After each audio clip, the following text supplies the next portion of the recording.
Hello. तर इथं बघा ना, दुपारचा टाईम झाला आहे आणि आमच्या मण्याचा जेवणाचा टाईम झाला आहे. तर त्याच्या जेवणाचा मेनू काय आहे? अंड्याची पोळी आणि चपाती त्याला खाऊ घालायला चालू आहे.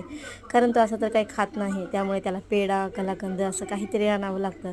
अंड्याची पोळी तरी आणि चपातीवर खाऊ घालावं लागतं.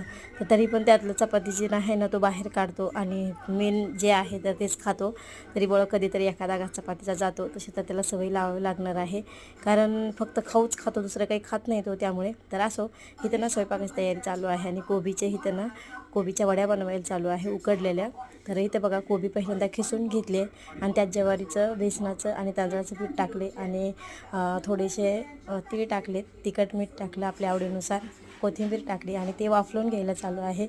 तिथे बघा एका पातेल्यात पाणी ओतले आणि त्याच्यावर 2 गोळे बनवून इथे वाफलायला ठेवले आणि तोपर्यंत वाफलाय जोपर्यंत की बत्ताईला आपल्या काही लागत नाही. तर इथे बघा बऱ्यापैकी वाफलून निघलेत चांगले. तिथं असे काप करून घेतले त्याचेच गोल गोल आणि ते आता मंद गॅसवर तळायला चालू आहे. तर ही रेसिपी तुम्हाला कशी वाटली नक्की कमेंटमध्ये सांगा. आणि हो, मी त्या दिवशी लॉंग ड्रेस शिवला होता तो काय दाखवला नव्हता, तर आता बघा कसा दिसतोय. चला बाय.